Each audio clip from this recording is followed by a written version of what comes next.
આજરોજ dean sir અને superintendent મેડમની અધ્યક્ષતામાં જે રેસિડન્ટ અને તબીબ અધિકારી વચ્ચે જે બનાવ બન્યો છે એમના ગહન ચર્ચા થઈ છે.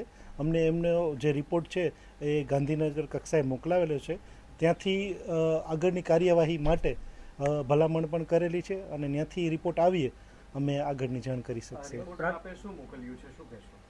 રિપોર્ટ અમે ઉપર મોકલેલો છે અને આવશે ત્યાર પછી અમે તમને આગળની કરી શકીએ. એટલા માટે રિપોર્ટ આવશે ત્યાર પછી ઉપરથી જવાબ આવશે ત્યાર પછી હું તમને કહી શકીશ. એમની જે કોઈ જરૂરી કાર્યવાહી હતી તે કરેલી છે અને એમની ઉપર પણ જાણ કરેલી છે.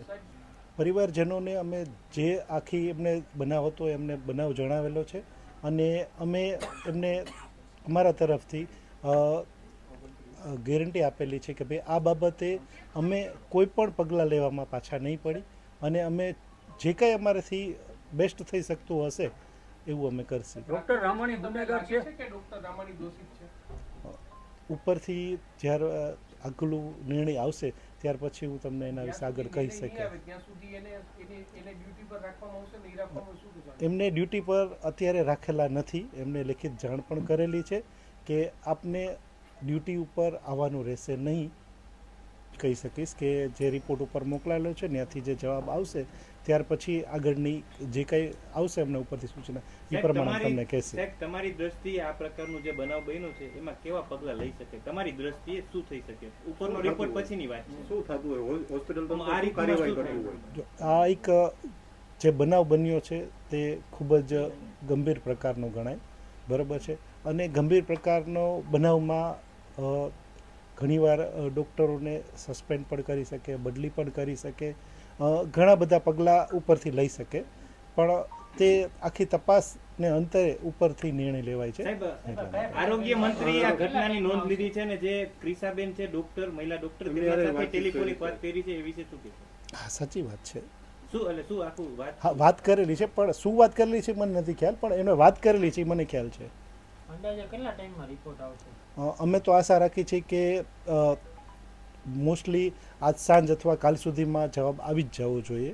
બરાબર છે. કારણ કે અમે સતત એમના કોન્ટેક્ટમાં છીએ અને જે કોઈ એમને ક્વેરી હોય એ અમે તરત જ એમને જવાબ આપી દઈએ છીએ. સર, અગાઉ આ ડોક્ટરની કેટલી વાર ફરિયાદ મળી ચૂકેલી છે? અગાઉ એમની ઘણી વાર થયેલી છે ફરિયાદ. એમના માટે જે કંઈ આગળની કાર્યવાહી કરવી પડેલી હતી તે કરેલી જ છે. શું કર્યું સાહેબ? કાર્યવાહીનું કંઈક નામ તો હોય છે. કોઈ પણ અધિકારીની બદલી કરવી કે સસ્પેન્ડ કરવાની સત્તા અમારા લેવલે નથી હોતી.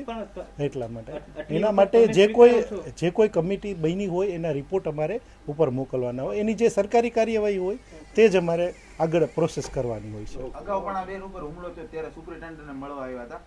હા, એના માટે એમણે છે ને આગળની કાર્યવાહી કરેલી છે.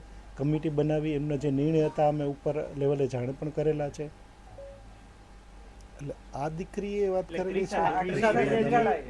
ઓકે, એનું મને અત્યારે આઈડિયા નથી કે ભાઈ એમને ક્રિશા મેડમે અગાઉ કરેલી હોય એટલા માટે. અશ્વિન રામાણી વિરુદ્ધ આપણે શું પગલાં લીધા? એના માટે જે કોઈ એની ફરિયાદ આવેલી છે એમની અમે તપાસ કરી અમને એમનો ડિટેલ રિપોર્ટ અમે ઉપલી કક્ષાએ મોકલેલો છે.